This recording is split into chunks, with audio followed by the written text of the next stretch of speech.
What is going on, everybody? Welcome back to the channel. So today we're going to talk about a few things. We're going to start with PRBO1. If you haven't been paying attention, these booster boxes in English over the past month, but also specifically over the past, say, like 7 to 8 days, have really popped off on TCG Player. They're going crazy. We're seeing all-time high sales. So we are going to discuss that a little bit.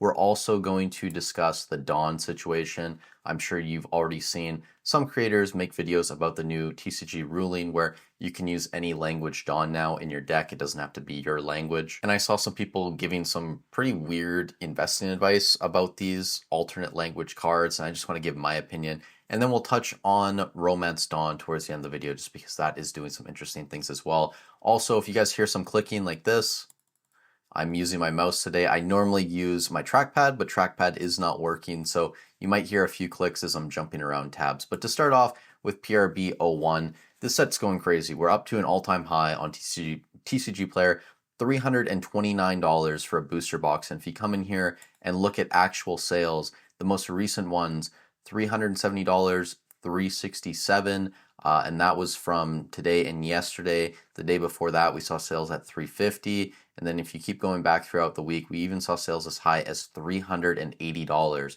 for a booster box of PRBO1. And that is just ridiculous. I know that, in my opinion, this is one of the top two sets, and I recommend that a lot of people get exposure to this. But this was a $260 box a month ago, and I didn't think we would see growth like this at all. But considering what's happening in the crypto markets, what's happening in some other markets, I would wager that we are starting to see some money pour in from other hobbies or investments. This is something that happens all the time in Pokemon, so I don't think that it should be any different in One Piece. Now, I don't think this has to do with the Dawn announcement, because when you look at a lot of the cards in One Piece, the Gold Dawns, the English versions are staying about the same. And really, when you think about it, right, to kind of move into the second point about the Dawns, the English Dawns probably shouldn't be affected by this. If anything, they might move up a little bit. But we do have to consider what's really going to change with this Dawn announcement where you can use any language card now. So I understand that in the TCG, there are going to be people that want to play with blinged out decks. That's something that is common in Pokemon as well. People want to use alt arts or special illustration rares. Maybe some people in One Piece want to use mangas or now use the Gold Dawns. But before, if you wanted to use, say, the Zoro Dawn, the gold one, it's $400.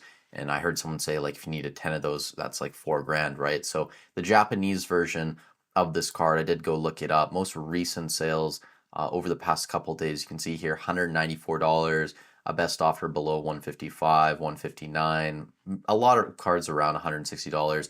There's a PSA 10 that sold for $204. That's interesting. A few more PSA 10s. And if we go back a few days, you could see there were sales around 130, 100 and sub 150 basically. So it has moved up a little bit, I would say. Now, I actually don't mind the thesis that a few people that I watched brought up, which is that if you want to try and make a play on this ruling, maybe buying some of the Gold Dawns in alternate languages like Japanese could be a good idea, or also just some of the Dawns that were exclusive to a certain language, right? Like whether it was Japanese or Chinese, cards that we didn't get in English, those might see a pop, and I think that's fine. But I saw some people take it a step further and recommend like buying graded copies of these cards, whether it was like Japanese or simplified Chinese, and I just don't think that's a good idea when you think about what's going on here.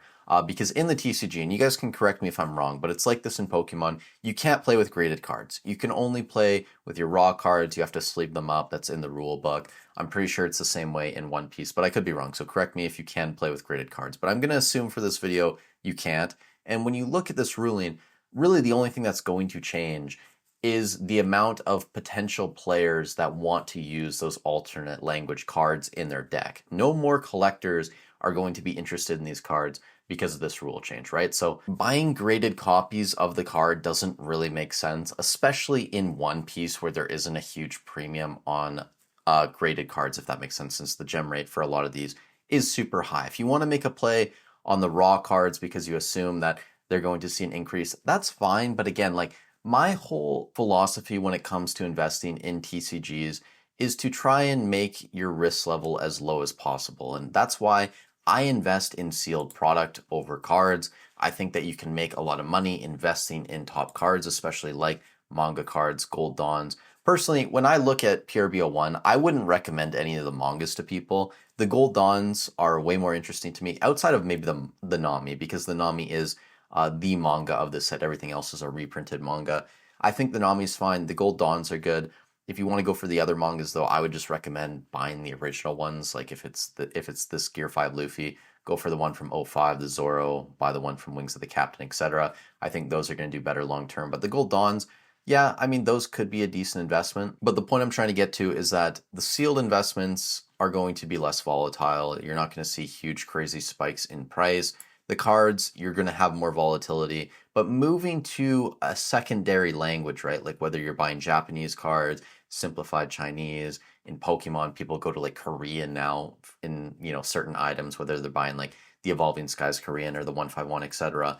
It's just adding more volatility and more risk to what you are taking on as an investment. And that's not to say you can't make money, because I do think that some of these dawns, whether they're the Japanese gold dawns or like exclusives to Chinese or Japanese, some ones that aren't gold or whatever, those probably will see a little bit of an increase. And I think you could potentially make a play on them, but you could very easily just go out and buy PRBO1 sealed product. You could be buying PRBO2 sealed product in Japanese, and that would be another way you could potentially take advantage of this. If the idea is that these cards are going to increase in price, we're probably going to see an increase in price of the sealed product or more demand for it in the future. And again, this is just a less volatile option, a less risky option, in my opinion. Again, I don't recommend investing in Japanese cards, Chinese cards, whatever. Like, stick to English.